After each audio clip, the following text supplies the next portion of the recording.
그리스 로마 신화에 에르식톤이라는 인물이 있습니다. 아무리 먹어도 허기를 채울 수 없는 이 식욕을 신의 저주로 받은 인물로 묘사가 되죠. 배고픔을 채우기 위해 전 재산은 물론 자기의 딸까지도 팔았습니다. 결국은 자신의 몸까지 다 뜯어먹고 죽음에 이르게 되는 거죠. 고기를 더 많이 먹기 위해 자연을 넘어 욕망하는 우리의 그 모습이 이와 마냥 다르게 느껴지지 않아 안타깝고도 자괴스럽습니다. 안녕하세요, 교수 박지영입니다. 이런 말이 있죠. 기분이 저기압일 때는 고기 앞으로 가라. 죄송합니다. 이제 이런 표현도 상투적으로 느껴질 만큼 우리에게 고기 또는 육식 그런 습관들은 너무 당연한 것으로 이렇게 되었습니다. 한 끼는 몰라도 하루 동안 고기를 먹지 않는 날 아마도 많이 없으실 거라고 생각이 듭니다. 한국인의 주식은 밥입니다. 작년까지 그랬습니다.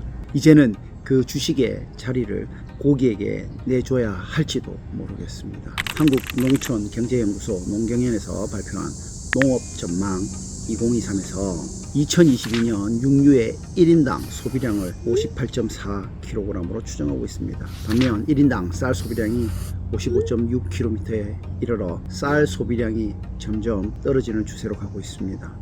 물론 우리나라뿐만 아니라 전 세계적으로도 육류 소비량은 꾸준히 증가해 오고 있습니다. 이 고기가 맛있고 좋지만 우리 한 가지 기억해야 될 필요가 있습니다. 온실가스 중에서 25%가 식품에서 기인하고요. 그 중에서 육류와 유제품이 큰 비중을 차지하고 있습니다. 기억하십니까? 소 한 마리가 얼마나 많은 온실가스를 만들어내는지. 방귀와 트림 그리고 분뇨를 통해서 메세인과 아산화질소를 만들어낸다고 지난번 영상에서 제가 말씀을 드렸습니다. 참고하시면 좋겠습니다. 국제연구기관인 FAO 식량 및 농업기구에 따르면 2020년에는 축산업이 전체 온실가스 배출의 대략 14.5%를 차지하고 있다고 합니다. 그리고 그 중에 소와 관련된 온실가스 배출량이 65%를 차지합니다. 소고기의 탄소 발자국이 킬로그램당 약 100kg, 쌀은 약 4.5kg, 감자는 0.5kg 정도 된다고 생각하면 어마어마한 탄소를 배출하고 있다는 거죠. 이렇게 많은 온실가스를 배출하는 것은 소 그 자체에도 요인이 있겠지만 우리들의 육식 습관, 그래서 소비가 많아짐으로 인해서 만들어지는 공장식 축산 공급에도 문제가 있기 때문이죠. 공장식 축산이 무엇일까요? 앞서 말씀드린 것처럼 점점 늘어나는 육식 습관에 따른 고기 소비를 충족하기 위해서 축산에도 효율성 개념이 들어오게 되는 거죠. 그래서 어떻게 합니까? 최소의 비용으로 최대의 생산을 만들기 위해 한정된 공간에 가축들을 밀집시켜서 대규모로 사육하는 그런 축산의 형태가 공장식 축산이 되겠습니다. 이런 늘어난 육류 소비와 맞물린 이런 공장식 축산은 단순한 문제가 아닙니다. 우선 엄청난 양의 사료가 들어가게 됩니다. 예로 전 세계 콩 생산량 그 중에서 인간이 소비하는 양은 6%밖에 들지 않습니다. 나머지 94%, 그 중에서 75%가 가축의 사료로 사용되고 있습니다. 이것은 단순히 가축이 사료를 많이 먹는 것에 이르는 게 아닙니다. 엄청난 양의 살림을, 사료 생산을 하기 위해서 파괴해야 되는 그런 것들을 의미하는 거죠. 육류 소비는 단순히 소 한 마리분의 온실가스 증가가 중요한 부분이 아니라 가축의 수의 증가와 사료 재배의 증가, 그로 인한 산림의 파괴, 그런 것들을 통해서 부수적으로 흡수물들이 줄어듦으로 해서 온실가스 증가 요인들이 만들어지게 되는 그런 것과 유사하다고 볼 수 있습니다.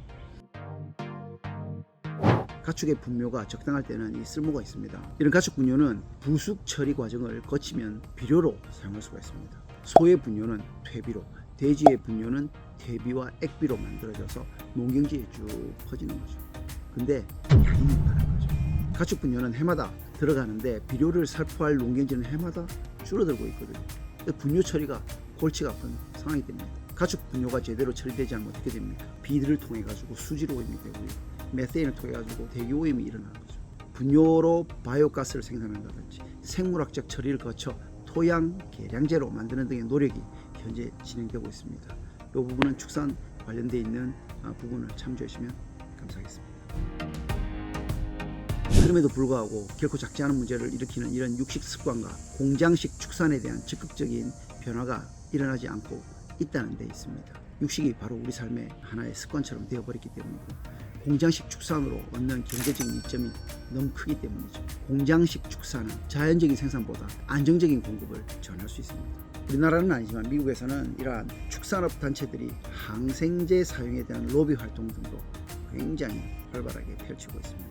그럼에도 불구하고 이런 기후위기라는 큰 숙제 아래 대체육이라든지 또는 인공육, 경축순환농업 등 변화와 대안이 조금씩 나타나고 있습니다. 우리도 필요하다 그러면 조금 육식 습관을 줄이는 노력도 해보면 어떨까 싶습니다.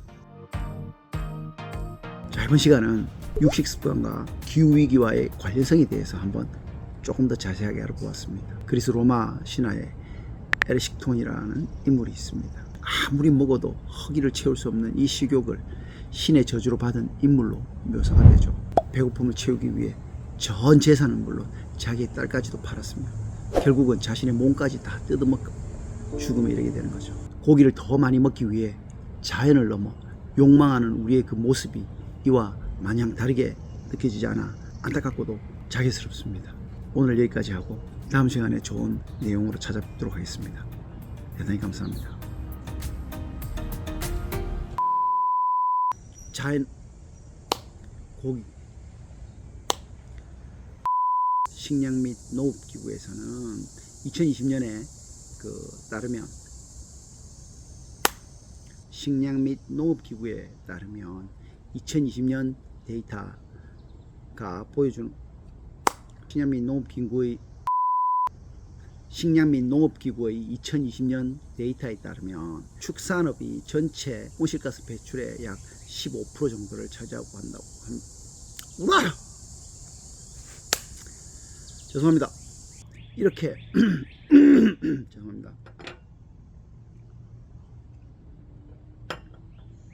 커피 마시고 있습니다. 지난번 커피 영상 잘 보셨죠? 네, 그때 하와이에서 제가 찍었던 영상입니다.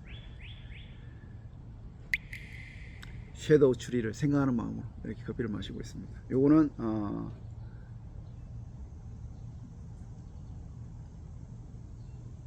진짜 동어는 아닙니다. 네. 제 딸이 만든 거라고 합니다. 네. 그래서 제가 잠시 가져와 봤습니다. 예쁘게 잘 만들었죠. 네, 이렇게 많은 온실가스를 배출하는 것은